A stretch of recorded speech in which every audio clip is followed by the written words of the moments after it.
Welcome to your 20-minute podcast with David Brower, where we do our best to give you useful information in 20 minutes or less. Now, here's your host, 5-time Voice Arts Awards nominee, David Brower. Thanks, Ellen. This is David Brower with your 20-minute podcast. Our special guest from the LA area is Brooke Sprowl, and Brooke is a UCLA-trained psychotherapist with a decade of experience specializing in anxiety, relationships, family therapy. She's the founder, CEO, and clinical director of My LA Therapy, a successful mid-size therapy practice, or it used to be mid-size, and it seems to keep growing. So, Brooke, welcome to the show. Glad you're here. Thank you so much for having me. The thing that I loved most when I opened your website, mylatherapy.com, give your mind a hug. Oh my gosh. It just came to me one day. I wondered if it was a little cheesy, but I thought it was kind of sweet. No. Like, well, yeah. Why would I do that? Oh, wait a minute. How do I do that? Right? Yeah. I mean, oh man, it knocked me over. I thought that was cool. So, My LA Therapy, Brooke Sprowl, and what's fascinating, I think a lot of times, I guess I'm speaking for myself, but a lot of times when you see therapy, you think, okay, I'm going to go in and I'm going to lay down on the couch and she's going to have the notebook and we're going to have this conversation and blah, blah, blah. Yours is anything but that. I mean, you are, right? Yeah. I mean, you cover so many areas: family therapy, online mobile therapy, cognitive behavioral, couples therapy, experiential therapy. I mean, it just goes on. And in talking to you before we started the show, it continues to go on. You are growing like leaps and bounds. Yeah, as I mentioned, we've doubled in size in the last month or two, and we've expanded to wellness services, including hypnotherapy, life coaching, massage therapy, and personal training. But we're still primarily psychotherapy. We're continuing to expand, and we're continuing to expand to, most of our therapists are very experienced, and, our fees are on the higher side, but we do offer sliding scale. And now I'm bringing on some new therapists who are offering even more flexibility with their fees, so that we can accommodate more and more people with financial need. Nice. May I share a little bit about some of the modalities that you mentioned in terms of? You bet. Yeah. Yeah. So most of the time, people don't lie on the couch unless they want to. I don't. Right. I don't take notes. I want to be really present and active.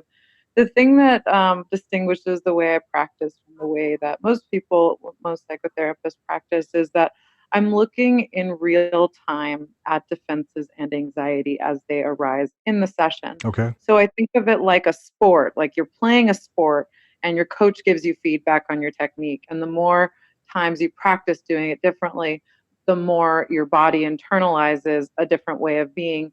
And over time, the new way starts to be the default rather than the old way. Oh, I like that. And the other part I would think is as you have those conversations, people become more comfortable, more vulnerable, more open to, I mean, your credibility and authenticity has to come through just really, really quickly, right? Yeah, I'm a really big fan of being super open and very much myself. A lot of therapists kind of hide behind the veil of professionalism, and I think that's a disservice to our clients because we talk about authenticity and vulnerability, and then if we're not modeling that, then what the heck? We need to be showing our clients through osmosis.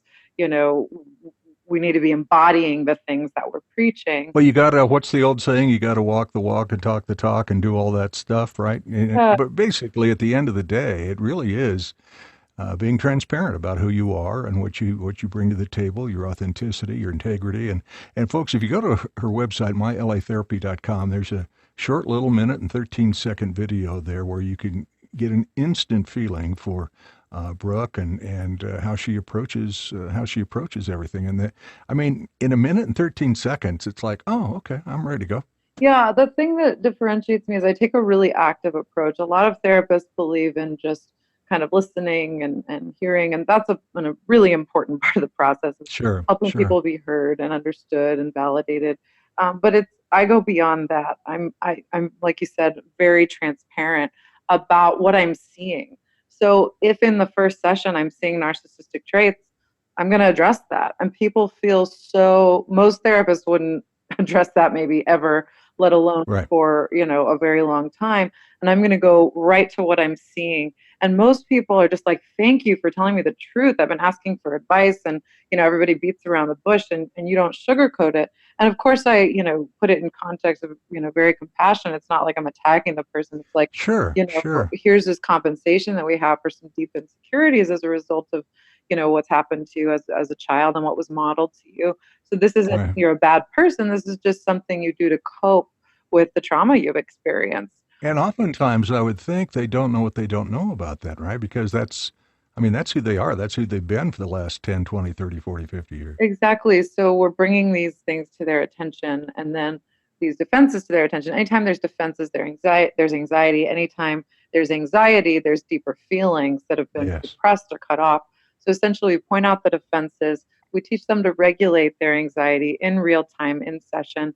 And then we get to the underlying feelings and express them. And then this backlog that's been stored in their body that's manifesting as anxiety and defenses, that's reaping havoc on their relationships and the way they deal with the world, the way they treat themselves, we can release that, and that's intrinsically healing, and that relieves that bottleneck of pressure that's causing the issues that they're dealing with. Well, and if they unknowingly are suppressing so many of these feelings, because again, they don't know what they don't know, and you open Pandora's box, for lack of a better term, and all this stuff comes flowing out. I mean, at the one hand, it's got to be kind of scary. On the other hand, it's got to be, oh my God, that feels good.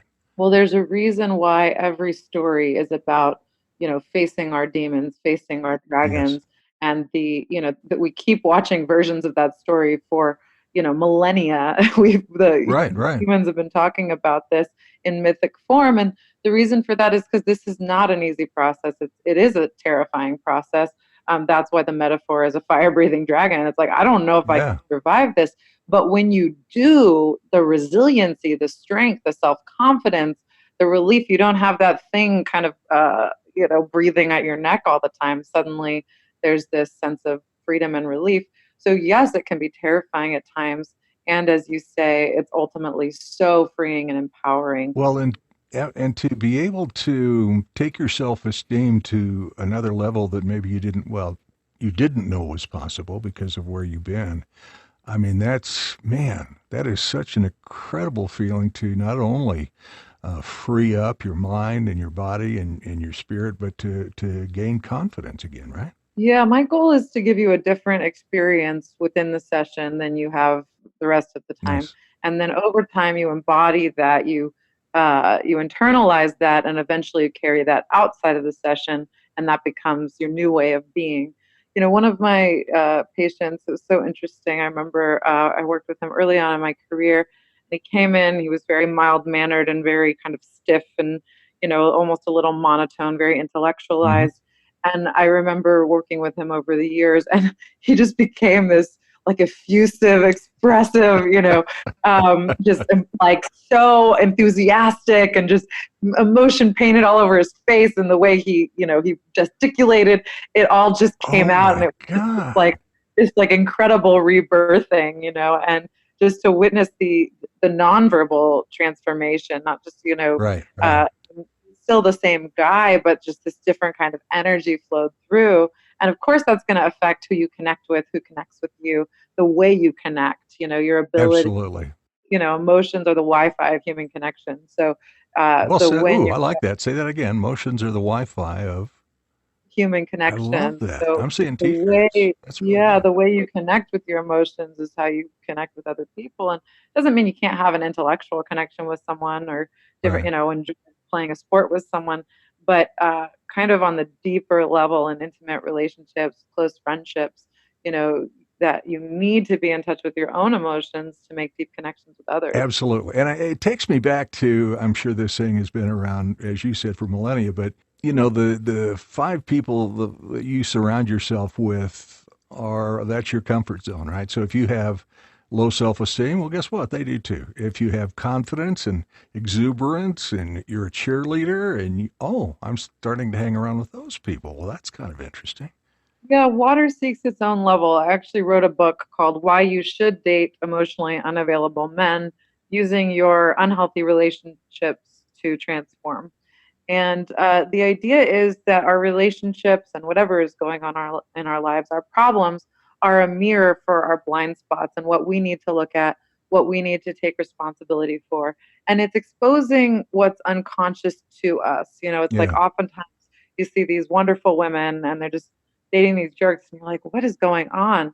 But there's something beneath the surface of, that they need to resolve in order to heal. And when you just break up with someone because they're a jerk and before you're really ready, when you still feel hooked into them, Mm-hmm. you usually end up getting back together, or you usually end up finding a new guy with the same kinds of dynamics. Yeah. So my philosophy is to really, until you feel a sense of true peace and resolution, not to cut off your relationship and rather to use it as a tool for self-discovery. Absolutely. And I guess in another way to say it is figuring out a way to break the cycle, right? Because I went to a counseling session with my former wife years ago, and we got in there and we're working on our marriage and whatever. And long story short, she made it through almost one session because she just didn't want to talk about anything, right? And so I kept going back, and all of a sudden the counselor said, "So, how do you feel about marrying your dad?" Great line. Oh my God. It was like the world was lifted off my shoulders, right? The cycle was broken in 12 seconds. Wow. Oh my God. And so not everything is an immediate epiphany like that was, but shows to go you, if that's how they say it, that, man, the work, short, long, or indifferent, is really invaluable. Yeah, I'm a big believer in this work. I've been through it myself. I've dealt with anxiety and depression since I was a teenager, and looking at my past and Mm-hmm. my present and how I deal with relationships has really helped me overcome so many of the struggles that I've experienced. And that's why I feel, uniquely qualified to help people, because I'm not, just approaching this from some ivory tower Right. educational academic standpoint, and I share that with my patients. Like, I've been in the trenches too, and that's why I know how to help you navigate your way out.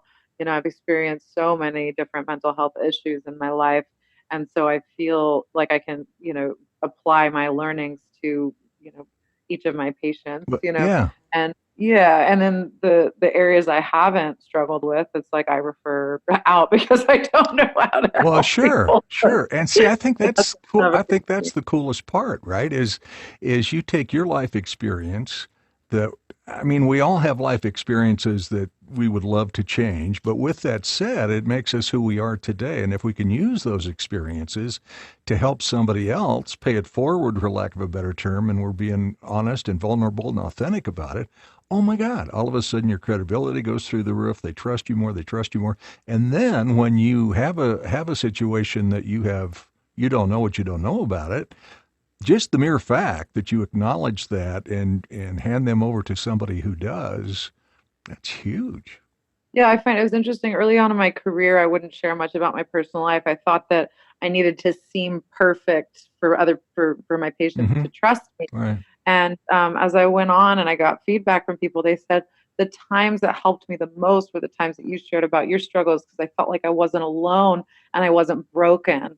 And I was so struck. I was so surprised by that. I was like, really? I thought that was going to decrease my credibility. And they went, no, it was so relieving. And so now I've just become extremely open about things I've struggled with as they apply to the person. I'm not just Correct. telling them about Correct. my personal life. Here's my new book. Give me $20. Yeah. So Good yeah. for So you. it's Good for you. like you said about using your own experience. I mean, it's incredibly redemptive. It's, to have that gift. I think of it as like an alchemy of pain. Agreed. It's like you get to transform something ugly into something beautiful, and that's kind of the essence of art, I When think. you get into that experience of sharing your experiences, I should say, it's kind of a reaffirming thing with you, right? I mean, you're going, okay, I'm sharing with somebody because, oh man, that felt good when I went through that, and I'm still headed in the right place, in the right direction, and so sharing your stories, I would think, I don't know, but I would think would reaffirm that where you've been has really been invaluable. Yeah, it's a parallel process. There you go. It's like the work that you do on yourself benefits your patients, and the work you do with your patients benefits you. And so there's this nice kind of feedback loop of Yeah. growth that, Yeah. in terms of, once in a while, I remember a while ago, I was giving somebody a phone session. I was like, God, I wish I were recording this because this is everything I need to hear myself. How do I access it with this person, but I can't apply it to myself? Oh my God. Well, you better slip it a little recorder just in case next time, I guess, man. Oh, that's funny. Especially when you catch yourself by surprise, right? Yeah, Oh my it's Lord. really interesting. Most of the time it's stuff I've already kind of processed, and then in that moment it was like, this is something that I need, that I'm still in the midst of, Exactly. Exactly. trying that I could find just the perfect words for this person when I was struggling to find them with That is myself. so cool. So your new book, is it out now? No, Out in I've been. December, maybe? I'd like to release it as soon as possible. It's Okay. been written forever. All I need to do is develop like the table of contents and those little details, front and back matter. But yeah, I'd like to release it in the next month or two, maybe Nice. January. Nice. But right now you can go to mylatherapy.com/unavailable and sign up for the release. That way, once it is released, you'll get an email notifying you where to. Perfect. It. And again, it's the book extensively addresses anxiety regulation strategies in relationships, and it's called Why You Should Date Emotionally Unavailable Men. Use your unhealthy relationships to transform yourself and your love life. So that's going to be what a cool idea. And why you should date emotionally unavailable men. That is so cool. Oh my God. You've got a new you've got a new live video broadcast coming up too. Is that launched yet? Your mini sesh? I've been doing it a little bit sporadically. Mm-hmm. I've put it out there. If any of your listeners are interested, please contact me. There's a million ways to do so on my site. Right. Text, email, call. But I haven't, I've posted a few times letting people know that I'm offering kind of free mini sessions of psychotherapy. Well, technically it wouldn't be psychotherapy, Right. but kind of advice and, psychotherapy essentially, but I wouldn't be your therapist officially, on FaceTime Live. Nice. And so you can call in and ask for advice and perspective and insight. And so I'd like to, do that, but I put out some messages and said, hey, who's interested? And nobody's bitten yet. So I need to get kind of a following. And then I've just released some videos on things like unconditional love versus righteous anger, and kind of on the theme of, there's so much vitriol right now politically. And, I just talked about, how facts and fighting doesn't actually change people's points of view, but really listening and empathizing does.